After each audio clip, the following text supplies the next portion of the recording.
الله الرحمن الرحيم. الحمد لله رب العالمين، والصلاة والسلام على أشرف الأنبياء والمرسلين وعلى آله وصحبه أجمعين. أما بعد، فقد قال الله تبارك وتعالى: أعوذ بالله من الشيطان الرجيم، بسم الله الرحمن الرحيم. قل يا عبادي الذين أسرفوا على أنفسهم لا تقنطوا من رحمة الله. وقال النبي صلى الله عليه وسلم: كل بني آدم خطاؤون وخير الخطائين التوابون، أو كما قال النبي صلى الله تعالى عليه وسلم. میرے بھائیوں، محترم بزرگوں، دوستوں، عزیزوں، اللہ تعالیٰ نے انسانوں کو جن صفات اور جن کیفیات کے ساتھ پیدا کیا ہے، اس اعتبار سے اگر آپ دیکھیں تو دنیا کے اندر 3 طرح کے انسان ملیں گے. ایک انسان وہ ہے جو اپنی انا اور تکبر اور انانیت کے اندر اتنا آگے بڑھ گیا. پچھلے زمانوں میں بھی اس کی مثالیں ملتی ہیں کہ خود اپنے آپ کو کسی نے رب کہلوایا، کسی نے اپنے سامنے سجدہ کروایا. یہ انانیت اور تکبر کا بڑا اور اعلیٰ معیار ہے، یعنی انسان اپنے آپ کو ہی خدا سمجھنے لگے. کچھ ایسے مزاج کے لوگ ملیں گے اور کچھ ایسے ملیں گے جو ہیں تو انسان لیکن اپنے آپ کو اس انسانیت کے بھی مقام سے نیچے گرا لیں گے. جیسے مثال کے طور پر انسان کو اللہ نے بنایا، سمجھداری اور عقل نصیب فرمائی ہے، اور یہ عقل کیوں دی گئی؟ تاکہ اس عقل کو استعمال کیا جائے. اللہ کی فرما برداری اور نافرمانی، اچھائی اور برائی کے اندر اس کے ذریعے سے تمیز کی جائے. لیکن انسان نافرمانی بھی کرتا ہے، اور نافرمانی کرنے کے بعد آج تو سوشل میڈیا کا زمانہ اور ہر کوئی غلط کام بھی کر رہے ہیں، اس کو فخر کے ساتھ اس کی ویڈیو بنا کے شیئر کی جا رہی ہے یا اپنے اسٹیٹس پہ رکھا جا رہا ہے. جو اسٹیٹس ہوتا ہے وہ آپ کی حیثیت کو بتاتا ہے، آپ کا مقام اور معیار کو بتاتا ہے. اسٹیٹس تو اسے ہی کہتے ہیں. تو ہم ناچ گانا لگا کر یا اپنے کچھ ایسے اعمال جو نافرمانی کے ہیں لیکن دنیا نے اس کو مزین کر کے اچھا عمل کہہ کے، کوئی شراب پیتے ہوئے، کوئی ناچ گانا ڈانس کرتے ہوئے یہ ویڈیوز بنا کے جو لگا رہے ہیں، یہ انسانیت کے مقام سے بھی اپنے آپ کو نیچے گرا دینا ہے. ایک انسان ہے، بحیثیت انسان اس سے گناہ ہو جاتا ہے، لیکن اللہ تبارک و تعالیٰ اس پہ پردہ ڈالے ہوئے ہیں. اسی وجہ سے حدیث میں آتا ہے، نبی پاک صلی اللہ علیہ وسلم نے فرمایا، حضرت موسیٰ علیہ السلام کے واقعے کے اندر کہ نبی پاک صلی اللہ علیہ وسلم نے واقعہ بیان فرمایا. ایک عورت تھی، اس عورت نے حضرت موسیٰ علیہ السلام سے پوچھا کہ اللہ تعالیٰ سے آپ پوچھ کے آئیں کیا میری معافی اور بخشش ہو سکتی ہے؟ اس نے کچھ نہیں کہا کہ میں کیا گناہ کرتی ہوں، کیا ہے میرے اندر برائیاں. کہا کہ میری معافی اور بخشش اللہ کی طرف سے ہوگی یا نہیں ہوگی. حضرت موسیٰ علیہ السلام کلیم اللہ تھے، اللہ سے بات کرتے ہوئے کہا کہ یقیناً اللہ رحیم ہیں، بخشنے والے ہیں، معاف کرنے والے، یقیناً اس خاتون کی مغفرت ہوگی. حضرت موسیٰ علیہ السلام نے آ کے اس خاتون کو سنایا کہ اللہ تبارک و تعالیٰ معاف کرنے والے ہیں. تو اس نے کہا کہ میری معافی کیسے ہوگی حالانکہ میں ایک بدکار عورت ہوں. فوراً اللہ تبارک و تعالیٰ کی طرف سے وحی آئی حضرت موسیٰ علیہ السلام پر کہ میں نے اس کے گناہ پہ پردہ ڈالا ہوا تھا اور معافی کا ارادہ کیا تھا، لیکن یہی اپنے گناہوں کو لوگوں کے سامنے ظاہر کر رہی ہے. اب جتنے اس نے گناہ کیے ساروں پہ میں پکڑ کروں گا اور عذاب دوں گا. ایک ہوتا ہے گناہ کا ہو جانا اور دوسرا ہوتا ہے اس گناہ کو علل اعلان لوگوں کے سامنے آ کے بیان کرنا. اسی لیے نبی پاک صلی اللہ علیہ وسلم نے اللہ تبارک و تعالیٰ سے جو دعائیں مانگی اور دعائیں سکھائی ہے، اس کے اندر اللہ تبارک و تعالیٰ کی اس پردہ پوشی کا جو اللہ گناہوں پہ ڈالتے ہیں اس کا تذکرہ کرتے ہوئے فرمایا کہ اللہ آپ نے جس طرح دنیا کے اندر لوگوں کی نگاہوں سے میرے گناہوں کو اور نافرمانیوں کو چھپایا ہے، کل قیامت کے دن بھی آپ مجھے چھپا دیجئے. بخاری شریف کی روایت ہے، ایک حدیث ہے جس کو حدیث نجوا کہا جاتا ہے۔ اللہ تعالیٰ تو اتنا معاف کرنے والے، اتنا چاہنے والے ہیں۔ یہ جو رمضان کا مہینہ، چند دن پہلے تو ہم استقبال رمضان کر رہے تھے، رمضان آنے والا ہے آنے والا ہے، اب تذکرہ ہو رہا ہے کہ اب رمضان جانے والا ہے، 27 روزے ہو چکے ہیں اور آخری جمعہ رمضان کا ہے۔ تو اب ایسے ہی ہماری زندگی کے اندر ہماری زندگی اسی طریقے سے گزرتی چلی جائے گی۔ پچھلی زندگی بھی گزری ہے، آگے کی زندگی بھی چلے گی۔ اب یہی وجہ ہے کہ آدمی چاہے نہ چاہے اس کے زندگی کا وقت تو گزر رہا ہے، کوئی اگر اس کو روکنا چاہے تو نہیں روک سکتا۔ بیمار ہونے کے بعد بادشاہوں نے اعلان کیا کہ کوئی اپنی زندگی کا 1 منٹ مجھے دے دے تو میں اپنے خزانے کے دروازے کھول دوں گا، جتنا چاہے وہ مال لے کے چلا جائے، لیکن اس کو کوئی 1 منٹ کی زندگی نہیں دے سکا۔ جیسے حال ہی کے اندر مائیکل جیکسن کا جو تفصیلی اس زمانے کے اندر تو ایک شوڑ تھا، اس نے 2 درجن ڈاکٹروں کو اپنے پاس رکھا تھا اور کئی آرگنز جو ڈونیٹ کرنے والے ہیں، کسی سے اس نے آنکھیں خرید لی، کسی سے اس نے دل خریدا، کسی سے اس نے کڈنیز لے لی کہ جب بھی مجھے کوئی مسئلہ ہو جائے آپ مجھے دے دو گے، اور ان کا پورا خرچہ وہ اٹھا رہا ہے۔ جب بھی کچھ ہوتا اپنا گھر بھی اس نے بہترین عالی شان انداز سے بنایا، اور ڈاکٹروں کی پوری ٹیم صبح شام اسے چیک کر رہی ہے، دیکھ رہی ہے کہ کوئی چیز اس کے اندر تو نہیں چلے گئی جو اس کی موت کا سبب یا بیماری کا سبب بن سکتی ہے۔ سارے احتیاط اس نے کیے، ساری تدبیریں اس نے کی، اور دعویٰ کرتا تھا کہ میں 150 سال تک جیوں گا۔ لیکن کیا ہوا، اچانک سے سانس پھولنے لگی، ڈاکٹروں نے آ کے معائنہ شروع کیا۔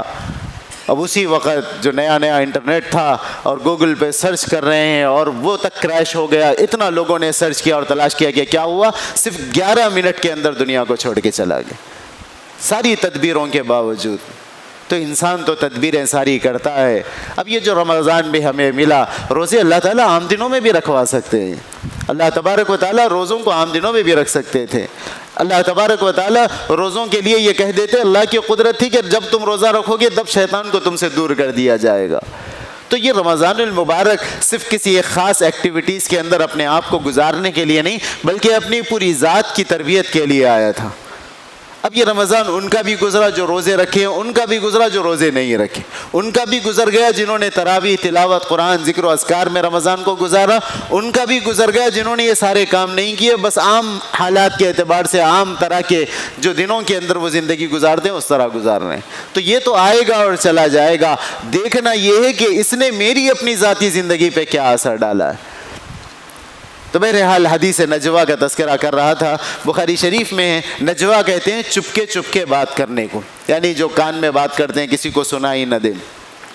قیامت کے دن اللہ تبارک و تعالیٰ ایک بندے کو بلائیں گے جس کے اللہ تبارک و تعالیٰ کے رحم کے واقعات سنیں۔ اللہ تعالیٰ تو یہ موقع ہمیں دے رہے ہیں، جو رمضان دیا اللہ نے، جو ہمیں عبادات کا موقع، تراویح کا موقع دیا، اللہ تعالیٰ یہ چاہتے ہیں کہ ہم تقوی والے بنیں، ہم کامل ایمان والے بنیں۔ یہ اللہ کی منشا ہے، اللہ کی مرضی ہے۔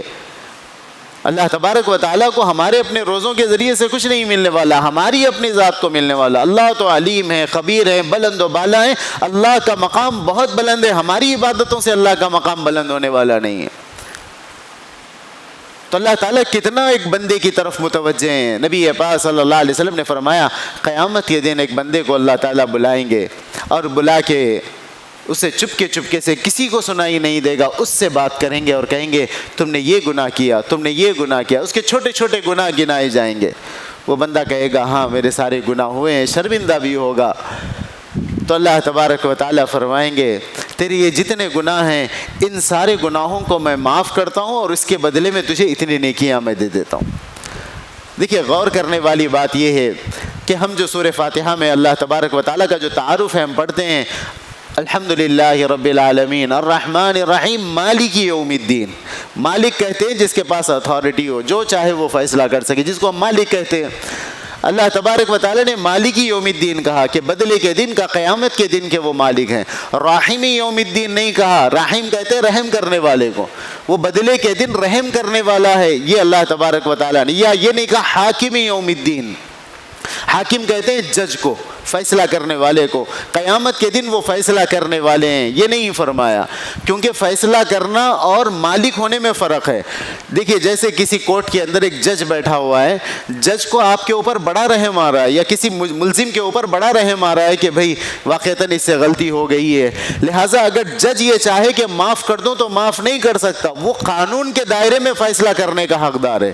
وہ ایسے ہی اپنی دل کی مرضی سے کسی کو معاف نہیں کر سکتا، اس کے دل میں رحم ہوگا لیکن پھر بھی وہ کہے گا کہ نہیں، یہ قانون کے اعتبار سے آپ کا فیصلہ ہوگا، جج کا کام یہ ہوگا۔ لیکن مالک کون ہے؟ مالک وہ ہے جس کے پاس کوئی قانون نہیں چلتا، جس کے سارے اختیارات ہیں۔ اسی لیے اللہ تبارک و تعالیٰ نے مالک یوم الدین کہا کہ یہاں پہ ہمارا قانون چلے گا، ہم جس کے ساتھ انصاف کرنا چاہیں تو اس کے ساتھ گناہوں اور نیک اعمال دونوں کا حساب کتاب لے کے جنت یا جہنم کا فیصلہ کریں گے، اور جس کے ساتھ ہم فضل کا معاملہ کرنا چاہیں تو پھر ہمیں کوئی پوچھ نہیں سکتا، ہم مالک ہیں آج کے دن کے۔ تو بہرحال اللہ کے نبی صلی اللہ علیہ وسلم نے فرمایا اس بندے کو چھوٹے چھوٹے گناہ گنوائے جائیں گے اور کہا جائے گا کہ اس کے بدلے میں تمہیں نیکیاں دی جا رہی ہیں۔ پہلے تو جب گناہ گنائے جا رہے ہوں گے وہ بندہ پریشان ہوگا کہ میرے سارے گناہ سامنے آ رہے ہیں، جب یہ کہا جائے گا کہ تمہیں اس کے بدلے میں نیکیاں دی جائے گی تو اس وقت وہ بندہ اللہ تبارک و تعالیٰ سے کہے گا کہ اللہ آپ نے تو ابھی چھوٹے چھوٹے گناہ گنائے، میرے اور بھی بڑے گناہ بہت سارے ہیں، وہ بھی گنا دیجیے۔ یعنی بندے کے اندر اللہ تبارک و تعالیٰ کے وہ رحم کو نبی پاک صلی اللہ علیہ وسلم نے بیان فرمایا، اور مسکرائے بھی ہیں نبی پاک صلی اللہ علیہ وسلم نے کہ بندے کا مزاج کیا ہے، جب گناہ گنا رہے ہیں تو ڈر رہا ہے، جب گناہ نیکیوں سے بدل گئے تو وہ خود کہہ رہا ہے کہ میرے پچھلے اور بھی بڑے بڑے گناہ ہیں، وہ بھی گنا کے اس کو بھی نیکیوں سے بدل دیجیے۔ تو اس لیے یہ ایک وقت ہے ہمارے پاس اللہ سے صلح کرنے کا، اللہ سے تعلق قائم کرنے کا، چند دن رہ گئے ہیں۔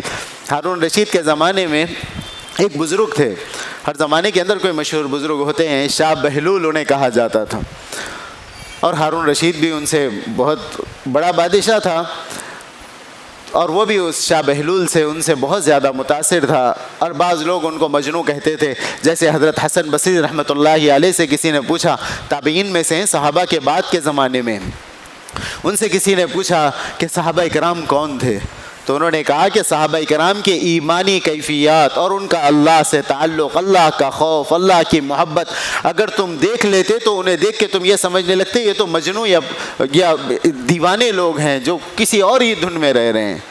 تو اس زمانے میں، تابعین کے زمانے میں، حضرت حسن بصری رحمۃ اللہ علیہ یہ کہہ رہے ہیں، اب اندازہ لگائیے اگر ہماری زندگیوں کو دیکھتے تو کیا کہتے۔ آج تمنائیں ہوتی ہیں، آرزویں ہوتی ہیں، اللہ تعالیٰ ہر ایک کے لیے جو فیصلہ کرتے ہیں وہ بہتر فیصلہ کرتے ہیں۔ تمنائیں، آرزویں ہوتی ہیں کاش ہم نبی کے زمانے میں ہوتے، نہیں بھائی آج کے زمانے میں اللہ نے ہمیں بھیجا، یہ آج کے لیے ہم بہتر ہیں، سوٹیبل ہیں، یہ اللہ کو معلوم ہے۔ پتہ نہیں اگر نبی کے زمانے میں ہوتے تو ایمان والوں میں ہوتے یا کافروں میں ہوتے یا منافقوں میں، کس میں ہوتے کیا پتہ تھا۔ تو اللہ کے علم میں اللہ نے جیسے ٹوٹے پھوٹے ایمان کے ساتھ ہمیں رکھا ہے، اب یہ وقت ہے اللہ کے ساتھ صلح کرنے کا، اللہ کے ساتھ تعلق جوڑنے کا۔ تو شاہ بہلول کا واقعہ ہے رحمۃ اللہ علیہ کا، رمضان کا مہینہ تھا، رمضان کے مہینے میں بازار میں بیٹھے ہوئے ہیں، ہر آنے جانے والے کو کچھ کہہ رہے ہیں۔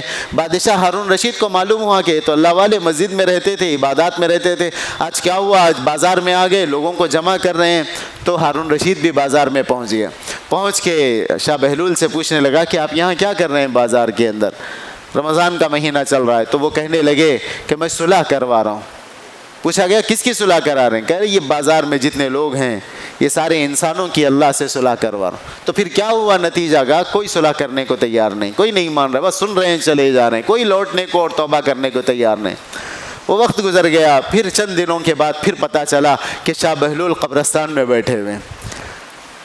تو اچانک پھر بادشاہ ہارون رشید قبرستان پہنچ گئے، اور وہاں جا کے پھر ان سے اپنے شیخ سے شاہ بہلول سے پوچھا کہ یہاں آپ کیا کر رہے ہیں قبرستان میں، بڑا وقت آپ نے گزار دیا۔ کہا کہ میں ان کی صلح کروا رہا ہوں، ان کی اللہ سے صلح کروا رہا ہوں، اوپر والے سے صلح کر رہا ہوں۔ کیا ہوا نتیجہ کیا ہوا؟ جب بازار میں بات ہوئی تھی وہاں پہ بھی انہوں نے پوچھا، کہا کہ لوگ صلح کرنے کو تیار نہیں ہیں، وہ تو معاف کرنے کے لیے تیار بیٹھا۔ اب یہاں پہ پھر قبرستان میں بھی پوچھا کہ اب کیا ہوا، کیا نتیجہ نکلا؟ کہا کہ یہ سارے صلح کرنے کو تیار ہیں لیکن اب وہ راضی نہیں ہیں، کیونکہ اللہ نے موقع زندگی بھر کے لیے دیا ہے، جب موت آ گئی تو پھر ہم اب ایک سبحان اللہ کہنے کے محتاج ہو جائیں گے، بس ایک امید اور آرزو اللہ کی رحمت سے رہے گی۔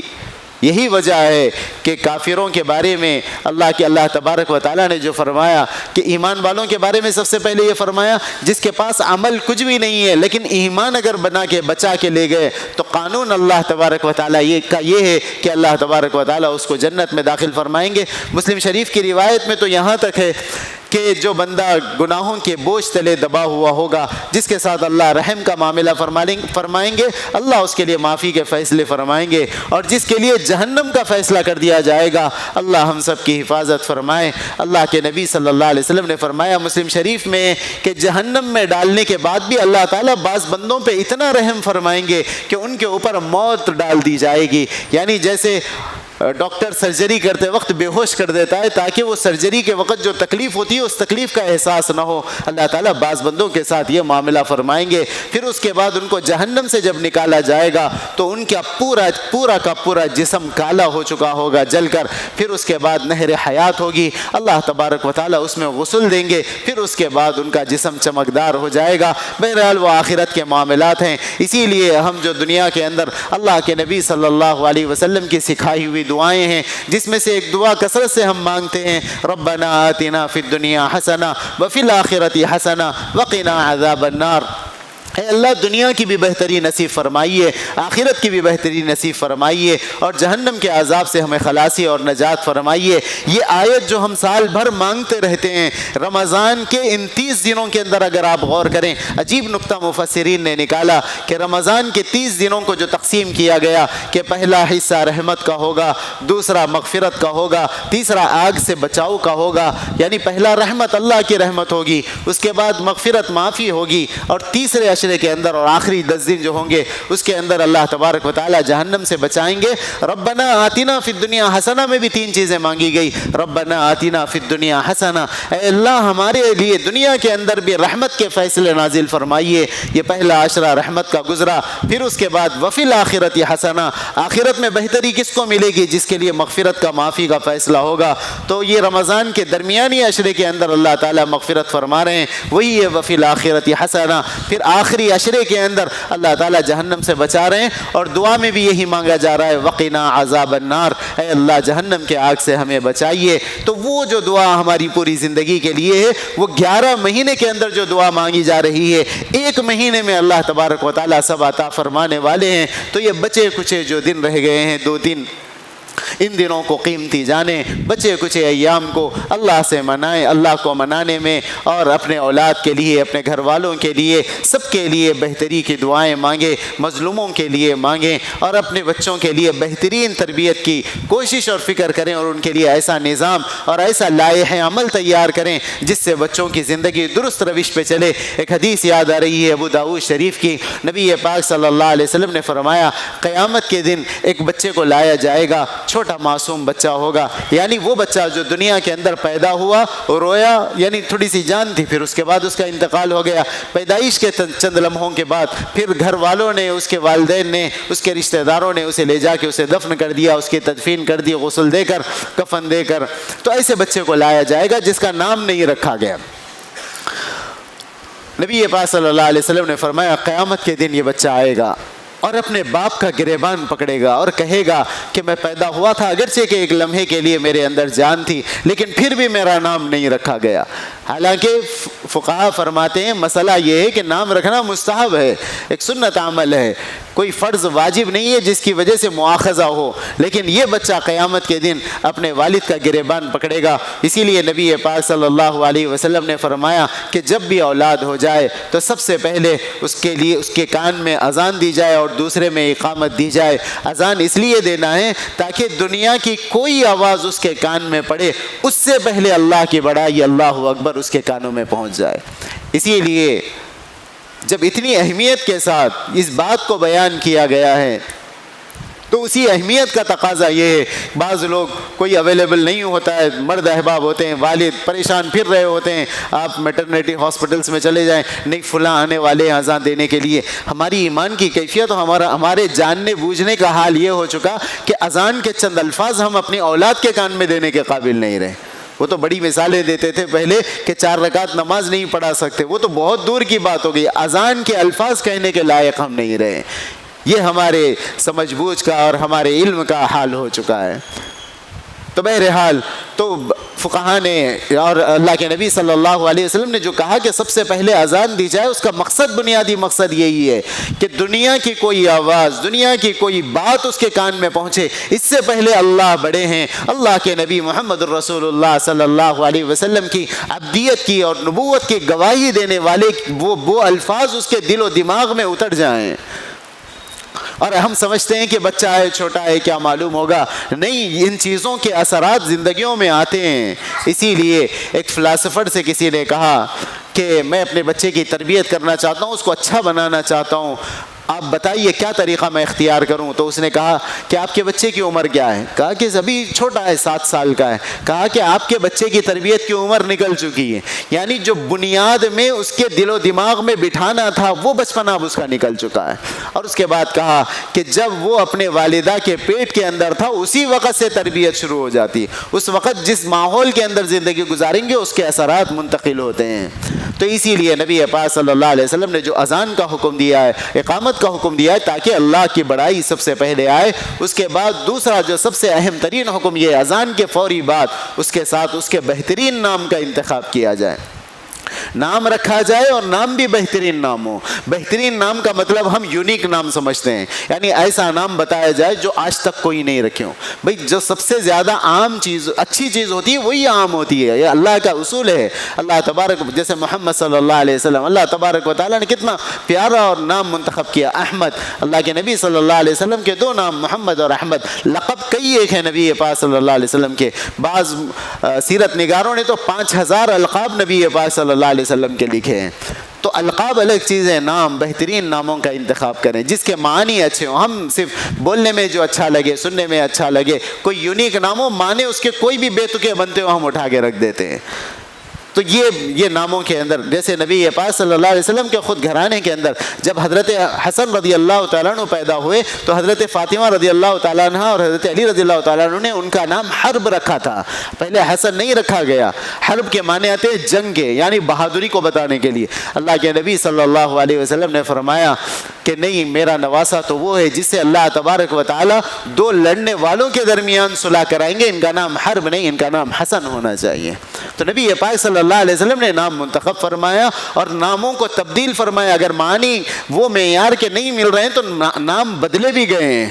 تو اس لیے بہترین نام کا انتخاب کریں۔ بعض لوگ نام رکھنے کے اندر ہفتوں نکال دیتے ہیں، نہیں وہ ابھی سوچ رہے ہیں نام۔ بھئی کوئی اچانک ہونے والی چیز تو نہیں ہے، علامات تو بہت پہلے سے ظاہر ہوتے ہیں۔ وقت آپ کے پاس، ایک لڑکے کا نام ایک لڑکی کا نام سوچ کے رکھیں، یعنی آدمی طے نہیں کر رہا ہوتا ہے، یعنی اپنے آپ کو یہ تسلی دے رہا بھئی اللہ کے آپ مانگیے، لڑکا مانگیے، اللہ تبارک و تعالیٰ کی طرف متوجہ ہو جائیے، اللہ تعالیٰ نوازنے والے ہیں۔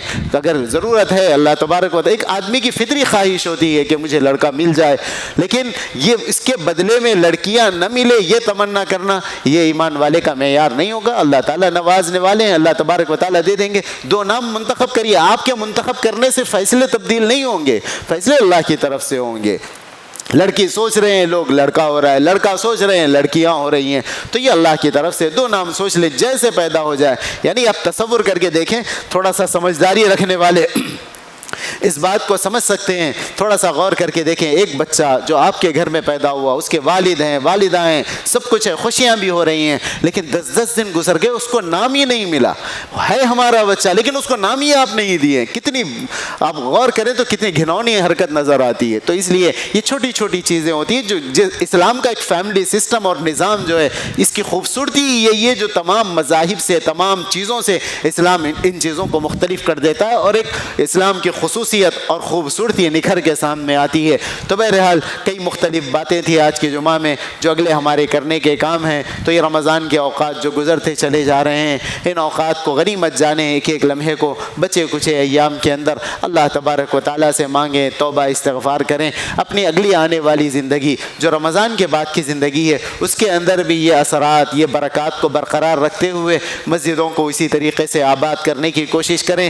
پھر ورنہ کیا ہوگا، چاند رات نمازات کے بعد پھر وہی پرانے مصلی، وہی 1 صف 2 صف 3 صف کی مسجدیں اگر بھرنے لگے، یعنی وہی پرانے لوگ آنے لگیں، تو شاید یہ مسجد کی دیواریں اور یہ مسجد کے در و دیوار بھی ماتم کرتے ہوں گے کہ 1 مہینہ پہلے کیا خوبصورت منظر تھا، ہر ایک آ رہا ہے دوڑ دوڑ کے، صبح کی نیند کی بھی قربان کر کے آ رہے ہیں اور میرے دربار میں آ کے اللہ کے گھر میں پیشانیوں کو رکھ کے اللہ سے مانگ رہے ہیں۔ لیکن کیا ہوا، یہ ایمان والے جو صرف ایک سیزن کی حد تک، جیسے سیزن آتا ہے سیزن کے اندر ایمان والے نظر آئے پھر چلے گئے۔ ہم سیزن کے لیے نہیں بنے، پوری زندگی کے لیے، پوری دنیا پورے عالم کے لیے اللہ نے ہمیں بھیجا ہے۔ لہٰذا خصوصیت کے ساتھ اپنے گھرانوں کی، اپنے بچوں کی، اب گرمیوں کی چھٹیاں بھی آئیں گے تو بچوں کے لیے بھی ایک پلان بنائیں کہ ان کو اس گرمیوں کے اندر کتنا اپ گریڈ کرانا ہے، کتنا ان کا قرآن صحیح کرانا ہے، دعائیں صحیح کرانا ہے، صحیح مکتب کے اندر، صحیح مسجد کے اندر، صحیح استاد کے تحت، صحیح نگرانی کے اندر انہیں پڑھانے کی کوشش کریں۔ خود اپنی زندگیوں کے اندر بھی تھوڑا سا قرآن مجید کے ساتھ جو آپ نے رمضان میں تعلق کو قائم کیا تھا، یہ تعلق کو سال بھر قائم رکھیں۔ جو برکتیں آپ کو رمضان میں ملی، یہ برکتیں آپ کو رمضان کے بعد بھی اپنی زندگی کے اندر اللہ کی ذات سے امید ہے نظر آئیں گی۔ اللہ تبارک و تعالیٰ سے دعا ہے اللہ تعالیٰ کہنے سننے سے زیادہ توفیق عمل نصیب فرمائے۔ وآخر دعوانا ان الحمد للہ رب العالمین۔